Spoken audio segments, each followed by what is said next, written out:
All right, I hope the lunch was satisfactory. Good. And we are about to open up our business meeting. And for that, I will be introducing Judy Potter, who is our vice president of the board of the organization. And so, is there anything else I need to say? I think I'm just going to go ahead and give the gavel to Judy, and she will open it up with our usual roll call and a pledge of allegiance.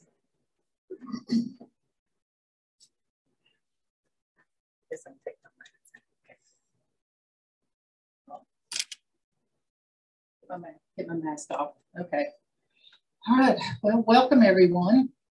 This is our first time, I guess, together in a while. But anyway, so I'm going to start off with the roll call, and we'll start with Marty over here in the corner.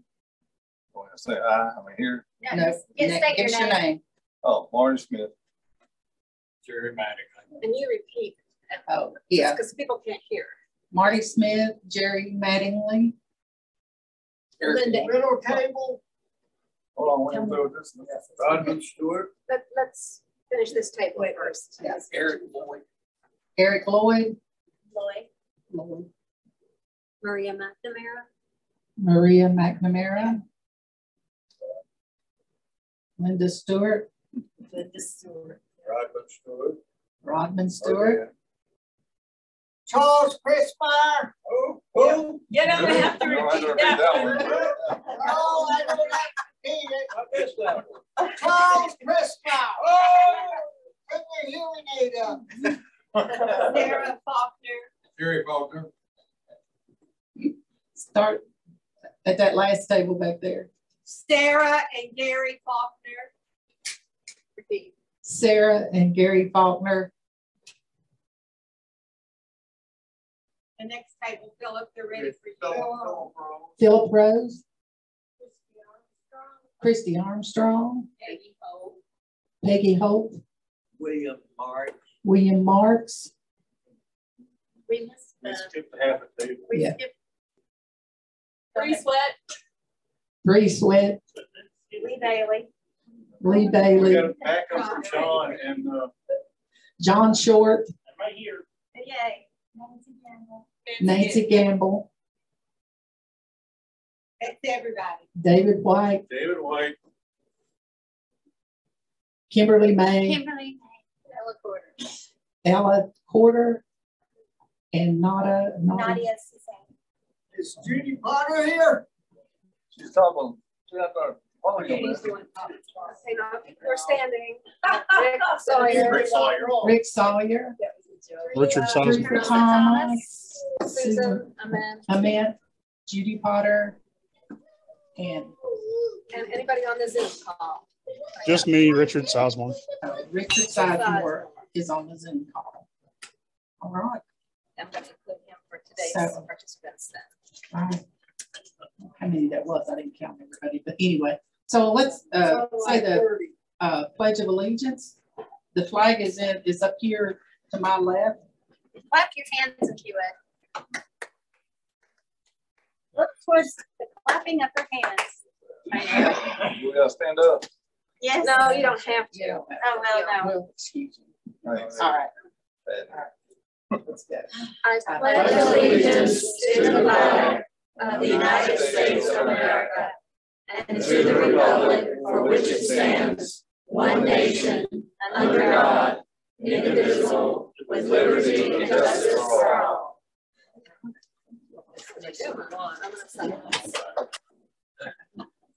And next, let's have just a moment of silence, if you would.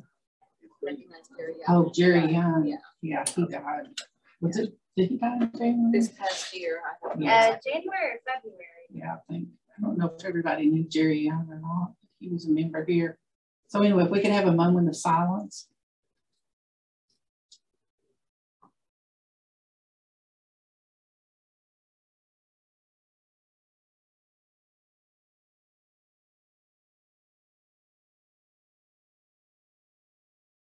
Okay.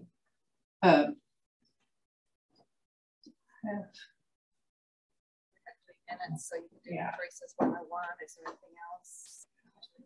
Just thinking of something else I was going to bring up about what left now. Oh, I did want to, yeah. Marty Smith, who is sitting up here at the front, he is one of our new board members. Kimberly May, sitting over here, is, which that didn't give you any direction where she is, but she is also one of our new board members. I think that's the only two board members we have here other than myself, right? Theresa? No, I don't see you. Or hear anybody else saying that. But anyway, they are two of our newest board members, started in January. And they both are already on committees, membership committee, working hard already. And I'm glad. Okay, so yes. Did you announce the resignation? Oh yeah, we did have Paula Weiss, who was our secretary. She resigned, so we're looking to fill that position. She it's personal issue, so she had to resign. And so if anybody's a member that would like to consider being a treasurer, I mean not a treasurer, secretary. She resigned as secretary, not treasurer. So, and I guess that's it. Next, I'm going to let Theresa do some,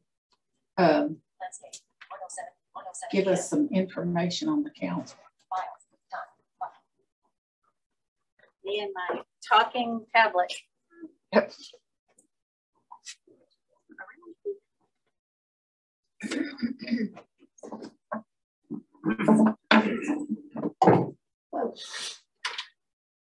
Whew. Time to breathe.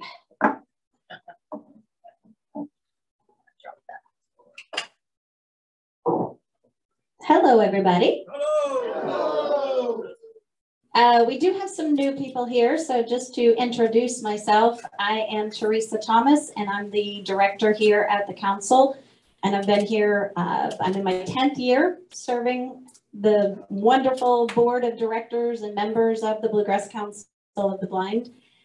And something that the board of directors has requested and we all thought was a really great idea is to do some short segments called BCB 101. And what this is would be kind of just giving some talking points and as short little blurbs about different areas of the organization, what we do, who we serve, some of the policies and procedures that we have in place. And we're recording these and we're going to be putting them up on our YouTube channel. For those that don't know, we do have a channel on YouTube with multiple videos. We record many of our group meetings, not all of them, but most of them. And we edit those down to kind of the starting point and stopping point and put those up on YouTube so others, including yourself, even if you've attended a meeting and you want to go back and maybe access some of the information that was shared at the meeting, we do put those on our YouTube channel. The channel, of course, is called Bluegrass Council of the Blind. And we do not record the mentoring support groups. yes, right. We don't record mentoring small group meetings. Like I said, we don't record everything, but we record a lot. And we put those up on our YouTube page. The ones that we do record are typically ones that we share information that's helpful to others, like when we have a presenter at Lunch and Learn, or sometimes we are recording the membership meeting where we have a blurb about BCB 101. We won't put the entire meeting up, but we will put this informative section up on YouTube. Anything where we're in small groups sharing personal information, that will not be recorded and it will not be shared. Individual intakes, information and referral sessions, of course, are personal and are not recorded and are not shared. And our board meetings are open to the public, but they are not recorded and they are not shared on the internet. We do put together minutes, and the minutes are available upon request if you would like to see the minutes from the board meetings, or if you would like to attend a board meeting as a guest, you are welcome to. And those are usually typically held on the third Monday of each month. And they are typically from 3 to 4 p.m. here at the council office or by Zoom. And if you're interested, you do need to register in advance. So if you would like to attend, please get in touch with either myself or one of the board members and let us know that you will be attending. And we will get you on the registration list to attend the board meeting, and we'd love to have you join us. We do have a section in the agenda at the board meetings for public comment. So if there's something that you would like to voice an opinion on or share or ask questions of the board, that is your opportunity to do so. Of course, we do encourage you to talk to board members and staff members. If you have questions, you don't have to wait for a board meeting. You can talk to us and ask questions in this type of setting. But if you feel like you're not being heard, or you feel like you're not getting the answers that you'd like to hear, or if you have ideas you'd like to share within that board meeting, you are always welcome to join and do that during the public comment section. This is really informal here. So if you have any questions right now or comments, please feel free to speak up and let me know. Can I add something real quick? Yes, go ahead. Our YouTube channel is also available on a link on our website, if it's easier for people to find it that way. Oh, good point. Our IT person and cybersecurity manager over here also reminded me that if you are not really familiar with finding things on YouTube, if you go to our website, which is just bcbky.org, there is a link on the main page. There are links to all of our social media. So there's a link to our YouTube page. That might be easier for you to go directly to our YouTube page from there. There's also a link to our Facebook page and Instagram and Twitter. So if you use any of those types of social media, we do ask that you go to our page, follow us, like us, join us, share our posts, and comment on them. The way that we're able to really get the word out into all of those different social media platforms is for you all to help us by sharing it and commenting on it and liking it, because that's the only way your friends are going to see it, is if you make a comment or you share it. So if you would really like to help us and you are on social media, please make it a point a couple of times a week at least to go on to our page and share some of the things that we're doing and let people know how it's made a difference in your life. You know, if there's an upcoming technology seminar that we're sharing and we're going to be talking about audio description, and you've learned about audio description through our organization, go ahead and share it and say, hey, they told me about this and I use it now and I love it. It's really opened up a lot of entertainment for me.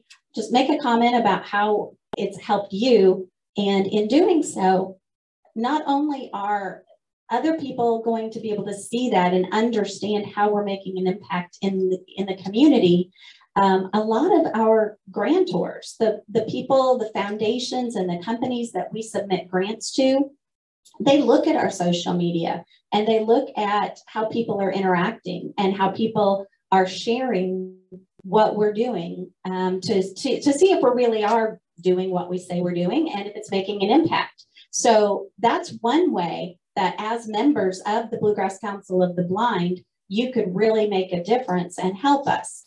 Now, for those of you that are not on social media, you can still play a part too. You can really help us. And I know some people that aren't on social media that have referred so many people to us just by taking our business cards And when they're on wheels and they see somebody or talk to somebody on the wheels bus that maybe has a guide dog or is using a white cane, or maybe they just, you know, start a conversation and understand that they're starting to have some vision issues, they share our business card. You're welcome to take business cards. You're welcome to take our brochures and have those available. Have 2 or 3 of them when you are going to your eye doctor's office, when you're going on the wheels bus. You know, if you're a senior and you visit the senior center, you know, take some with you, because you never know when you're going to bump into somebody, no pun intended, that also is struggling with some vision issues, and they don't know where to turn. And you could be the one to not only help them find some resources, but help us be able to reach more people and help more people with the services that we offer. I don't want to make this too long, and I've covered quite a bit already. I have something that we have been working on for a while, and our Deputy Director, Susan McDaniel, is quite a wordsmith and has a great talent for writing and making things look and sound much prettier than I can. She also edits down everything I say, because as you all know, I talk too much. I also write too much. So she took my 3 pages of mumble and put it into a 1-page bulleted points of the talking points of the Bluegrass Council of the Blind. I'm not going to cover all of them, but I'm going to give you an idea of what this talking points sheet is about. We have the 1-page version in regular print to share with those that don't have any vision issues. We also have a front and back large print version for those that do have a vision impairment or appreciate a little bit larger text. And we can also have that printed in Braille. If anyone would like that in Braille, we can also do the talking points. And I'm sure it would not be 1 page in Braille, but we would be happy to share that with you. The bulleted points basically tell who we are, what we do, who we serve, and the impact that we have in our community. And one of the first things on there is our mission statement. Just curious, does anybody in this room, is there anyone that could quote our mission statement? Do employees count? Let me go with non-employees, then we'll go to employees, because I'd be really impressed. And you can't cheat, Bree. You can't look on the website. I don't know what you're talking about. I know you. I can't see you, but I know you might be doing that. Marty, did you want to take a stab at it? Or summarize it if you can't quote it word for word? I can summarize it right now. Okay.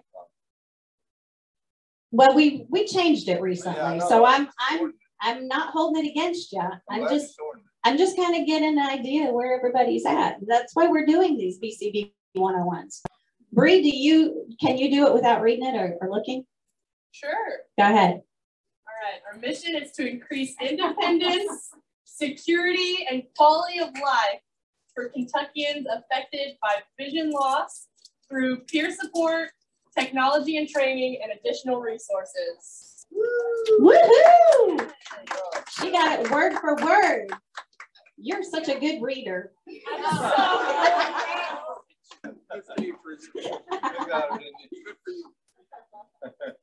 All right. Well, so the main points in our mission statement is what we do, and we strive to increase independence, safety, and quality of life for people affected by vision loss in Kentucky, or Kentuckians affected by vision loss. And we do that through peer support, assistive technology, training, and other resources. So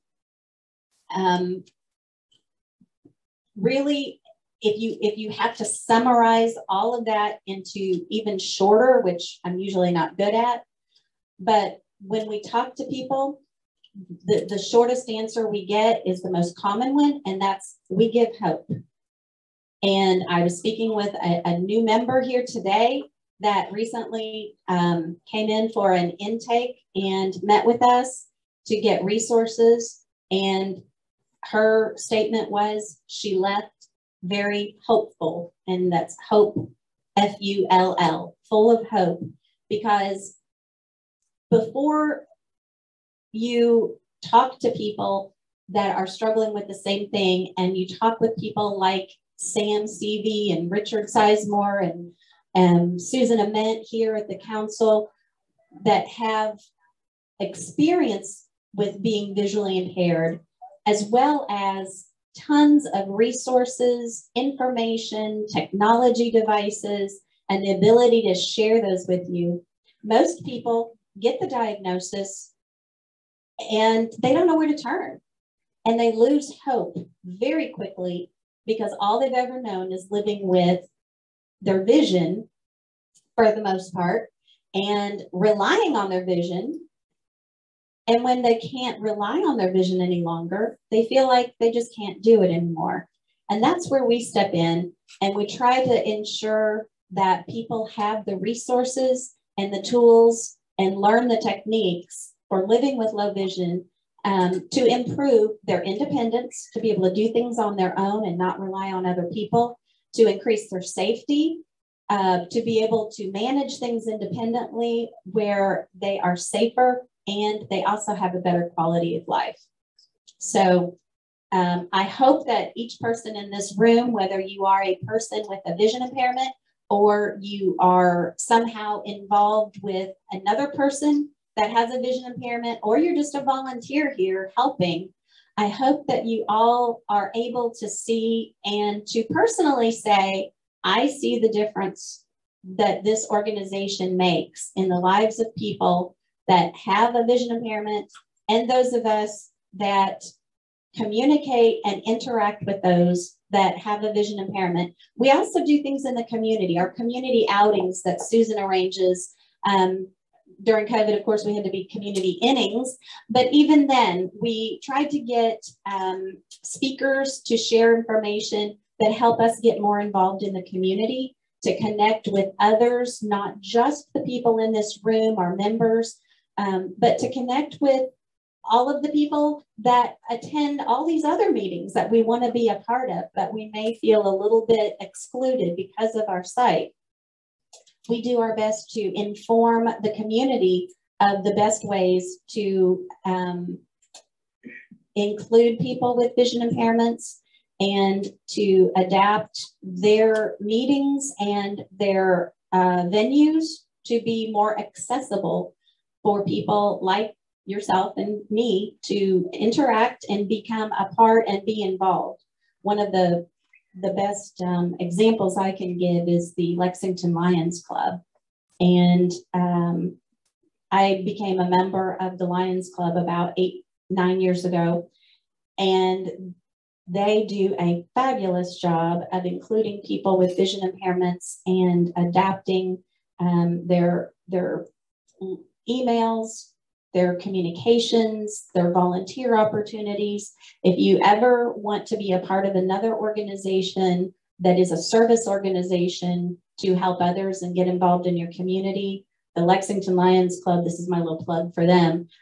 It's a wonderful organization. It has a membership fee. I think it's somewhere around $60 to $80 annually.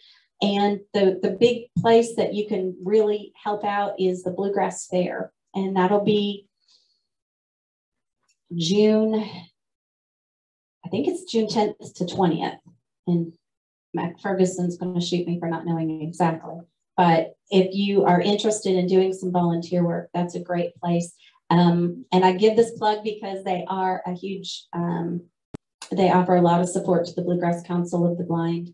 A lot of that money that's raised at the Bluegrass Fair goes to help us pay our rent and to be able to offer our services that we offer here. So a big thank you to them. I'm going to kind of wrap it up here for our BCB 101 for today, and we'll do some other short blurbs and put those up. We already have, I think we have 2 BCB 101s already up on the website. So if you want to take a look at those, please go back and look. And we'll be doing these at least once a month, maybe 2 a month for the next year to try to give people a little more insight to who we are and what we do. And I think one of the next ones I'm going to be working with Sam on our technology program and talk about the procedure for if you're interested in learning about or accessing technology, the process for scheduling an assessment and appointment. Let him work with you, look at the different options, and let him help you determine what the best options are and then the best way to access those tools. So any questions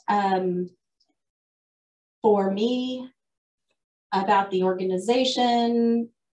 And I will give a couple more updates. We'll probably stop the recording here that we put on the internet, but updates. Most of you are familiar with our annual fundraising event that we've been doing. This year will be our 10th annual Sea Cruise event. And it will be, it looks like probably in the fall, late summer, early fall. And this year will be our last Sea Cruise event because we are transitioning from the Sea Cruise. This is our final sailing, as we like to call it, and it will be our captain's dinner. So if you've ever been on a cruise, the last night of the cruise, they have a captain's dinner. It's a little more formal. It's a sit-down meal, and the captain addresses the congregation, and they kind of bid farewell to their cruise friends that they've made, and kind of end there on a really fun and exciting night, the last night of the cruise. So we're transitioning to a dining in the dark event. So moving forward, our annual fundraising event, we hope to be a dining in the dark experience. And so I'm just kind of putting a little bug in everybody's ear. We are still going to be doing silent auction and raffle, the same as we did before. It's just going to be a little bit different environment with a sit-down dinner, and offering people the option to have blindfolds or low vision glasses or goggles and get the experience of dining with a vision impairment. We don't have a lot of details yet, so that's about as much as I can tell you at this point, but we will start now on trying to gather auction items and raffle items. So hopefully in the next 30 days or so, we will have the donation request letter. So be thinking about places that you might be able to ask for a donation for our silent auction and our raffle to help us out. We really rely a lot on our board and our membership to help us with our fundraising events.